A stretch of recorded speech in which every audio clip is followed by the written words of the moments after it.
Good morning, good morning, good morning, my beautiful imperfectionist family. What's good? It's your girl Tammy, aka That's a Woman, coming to you with this week's session of planting and or watering, where I'm either planting something new in your life or I'm watering, adding value to something that you have heard along the way. And before I jump into this week's session, I just want to ask you beautiful, amazing souls, how was your Thanksgiving? I know we are on the other side of it, and my wish and desire is that you had an amazing one, because as I always say, you are amazing. And did you find time to really reflect and give thanks? Give thanks for who you are, the beautiful soul that you are, encompassed in this fleshly body. Did you give thanks for your family, your loved ones? I'm sure if we look around, there is always something for us to give thanks about. And I know one of the things with life, as it continues to life, it tries to show us things that will cause us to lose focus on the things that we should be thankful for. And I'm here to remind you, don't give those things attention. Do not give the negativity and the cares of the world the attention that is seeking from you. Because listen, when you do that, you give away your power. And my reminder for you today is to use your power for things that are wholesome and edifying of not only yourself, but others. Remember, I say all the time, we are our brothers and our sisters' keepers. And if we keep that in mind, we will use our energy for good, because we are in a world and a time right now where many are using their energy for so much bad, so much hatred. I just heard the story of a little girl, 12 years old, attempted suicide because she was being bullied, and these bullies had to take it a step further. They snuck into ICU where the little girl was and took a picture of her and posted it on social media. And so that is disheartening when you hear stories like that. Why? Because one, there's already a lot of pain and suffering taking place in that family's life, and to see their loved one posted on social media like that is very disheartening. And so when you look at that, when you think of that, you think of hurt people hurting other people. And that's what we're in. We're in a world full of hurt people hurting other people. And it's time for us to step back and reflect. Am I hurting? Am I hurting others along the way? And am I showing up in a way that is mean and hateful and hurtful to others? Am I walking around with a chip on my shoulder? Am I like, just say one more thing, and I'm coming for you? Because, you know, secretly, there are a lot of people that way. There are people that operate in that energy. There are people that are argumentative. There are people that are combative. And ultimately, what it is brokenness. It's broken people, and they feel if they hurt someone else, that will make them feel good. And the reality is, even if you have found yourself in a broken place or a hurting place, hurting someone else will not make you feel better. It will be what one would call a temporary facade, so you think. Because when you find yourself alone in your quiet moments, which a lot of people don't like to be alone in those quiet moments for that reason in itself. They reflect on these things, because trust me, your what I want to call wrongdoings or your not nice deeds, they do come back to you in your moments of reflection. And so when you reflect on those things, you find yourself in a more downward state than you intended to be. Again, when you cause harm, whether intentionally or not intentionally, to others. So what I'm ultimately trying to say, it's time for us as people to really get our strength back, get our power back, and do our work. And let me tell you why I'm saying this. Because when we look at what's ahead of us, when we're in a time where we're finna deal with a Pharaoh that did not know Joseph, as in the children of Israel, when they were in the land of Egypt after Joseph died. Remember, the same Joseph who was put second in the land, and when his brothers tried to harm him, and he told them, what you meant for harm, God meant for my good. That Joseph. Or when a King Herod shows up that knows that the Messiah is being born in Bethlehem, and he's like, okay, let me send a decree to kill the all male babies. And even with Moses was even protected because there was a decree in his time to kill the male babies because they know the power that's in certain individuals. So when those things show up, we gotta know, as hard as it is to reconcile in our mind, God is still with us. God is still intentional, and he's always up to something. And so therefore, when we know that God is up to something, we can take comfort in that. And here's the thing. This is where faith really comes into play, because faith will let you know that even when you can't see God, you can't touch God, you don't know what God is up to, you know he's up to something. And so even with what is getting ready to take place in January 2025, we're going to still trust God.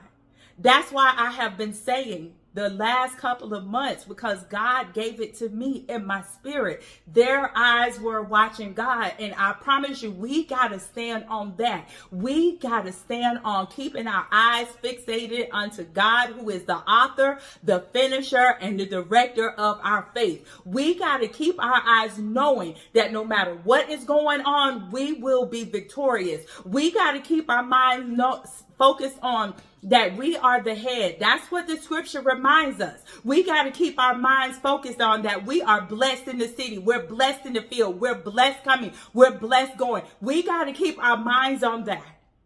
Those things which will give us hope. Because remember, in the beginning was the Word. The Word was God. It was with God, and it ultimately was God.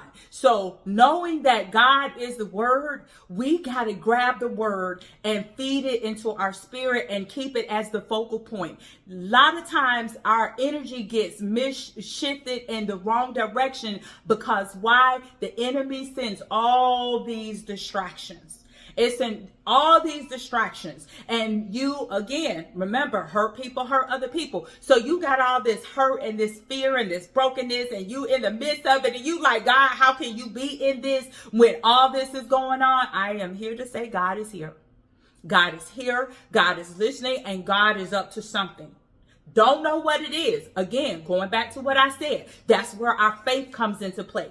Our faith comes into play knowing God is up to something. Whatever it is, we don't know. But one thing I do know is in the book of Psalms, one of the Psalm writers said, I was young, I am now old, but I have never, and I'm going to use my word from my line from Friday, ever seen the righteous forsaken or his seed begging for bread. Beloved, we are righteous. We are loved. We are in a universe that is built on the very foundation of it. And yet there are so many operating in the opposite. And let me tell you, if we focus on that, we miss the love that's in us. We miss the good thing that God is doing in our life, because I feel God is up to something. He's going to do some awesome and amazing things. We just got to keep hope. We got to keep faith. We got to believe. We got to trust. We got to lean not to our own understanding, but in all our ways, we got to acknowledge God for the direction of our path. And know this, God will direct our path. We gotta know that. So listen, the righteous has never been forsaken. And not only that, the songwriter said, I would have fainted unless I believed. And I want to target believe to see the goodness of the Lord in the land of the living. You gotta believe. You gotta know God is working on your behalf. God is never going to leave you. He is never going to forsake you. Just as James said, don't think it's strange when these strange things happen, because we know it's some strangeness going on in the land right now. But when these strange things happen, we trust you, God. This is when you have to have a know that you know that you know, God, that everything is working out for you. Because listen, even be reminded in Romans, when Paul said, I am persuaded neither death nor life nor powers nor principalities nor angels nor things present or things to come shall separate us from the love of God. And as long as we walk in that knowing and operate in that realm of faith, knowing that nothing will separate us from God, even when God don't make sense. I say it all the time. It's okay to know that God does not make sense. But even still, nothing will separate us from him. Only thing that will really separate us from him is our lack of belief in him. And even still then, we're not separated. He's sitting there waiting. What did Jesus say? I stand at the door and I knock. And if you open, I come in. I come in. I'm with you. I am always here. Even when you turn your back on me, I am here. I am with you, lo, always, even until the end of the world. So knowing that God is with you at all times, not sometimes, at all times. Because think about it. There are many situations that we've been protected from, what they say, danger seen and unseen. You have no idea how things are working on your behalf.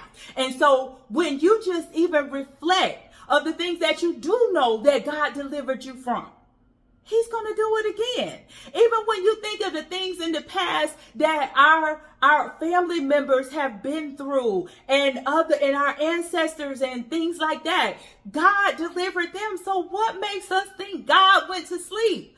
God is not asleep. That's why the scripture says, he that keepeth Israel shall neither slumber nor shall they sleep. As long as we know God is on the throne, we know God is working, it'll be okay. So therefore, I share with you, keep your faith, keep your belief. Believe to see the goodness of the Lord. Believe and be mindful of your words. Don't let your words taint your future. Catch that. Don't allow your words to taint your future. Because a lot of times when we're speaking negative, lack, defeat, poverty, and poor health, when we speak these particular words over our life because we're looking at right now, we get caught up. We get caught up in a cycle of negativity. And therefore, my encouragement for you is don't do it. Don't do it. Catch yourself. Because I'm guilty at times. I will say certain things that I'm like, hold on. We're human. Know that. Because Jesus operated in his humanity, right? Remember when he went to the Garden of Gethsemane and he said, God, if it's thy will, let this cup pass from me. And finally, he said, nevertheless, not my will, but let your will be done. This is how we can take comfort. He was human. He operated in his flesh. So when those things show up, give yourself grace. Give yourself permission to acknowledge and let it go. A lot of times people get stuck holding on to their mistakes, their failures. And listen, I have heard multiple times over, failures are mistakes going forward. You learn from them. They're not to hurt you. Listen, if you don't ever have failure, you don't know where growth and change, how growth and change can come in and have a positive impact on your life, because you can get stuck. And the goal is not to get stuck. So therefore, I encourage each and every one, don't get stuck in what is. Don't even get stuck in what's coming in what we say to be the negative in the shift of state in the next month. Don't even focus on that. Have hopes, have belief, pray. Why does the scripture say pray without ceasing? Because prayer is still powerful. Prayer still works. Prayer changes things. It changes things. And so also remember, death and life is in the power of your tongue. And if you speak defeat, you'll encounter defeat. And then you'll sit with a woe is me. And then you'll be like, why is this happening to me? And the why is because you're speaking it. I read something. Don't speak what you don't want. How about that? That'll be our takeaway. Don't speak what you don't want. If you don't want it in your life, don't speak it. Don't think about it. Don't give it energy. Okay? And I feel that's a great point to close on right there. Don't focus on what you don't want, beloved. Focus on what you do want. Focus knowing that you got the power and the energy is in you. Channel that energy for good. Channel it for, again, lifting yourself up and lift others. Because what does the scripture say? We rejoice with others, we mourn with others. So knowing that, you have the power to do good. And always pray for one another, because I am always praying for you guys, because I know we all need prayer. Okay? So listen, I thank you all with much love and gratitude. I thank you so much for tuning in and listening to this message. And if I have said anything to encourage you, I invite you to leave me a comment or click the like button. And if there's anyone you feel can benefit from this message, please share it with others, because I want to get the hope out. I want to get the encouragement out. People need it. In today's time, people need that hope. And if you're not a part of my Imperfectionist family, I invite you to click on the subscribe button and join us, so you will know when I come back with new messages, in which I will be going live on Wednesdays at 7:30 p.m. Eastern Time. So if you're part of my Imperfectionist family, you will know that I am live. You'll get the notification, okay? So listen, you beautiful soul, I open with that. You beautiful, amazing soul, I want you to continue to be that soul, be that light in this dark world. And I want you to have a super duper, a blessed and amazing day.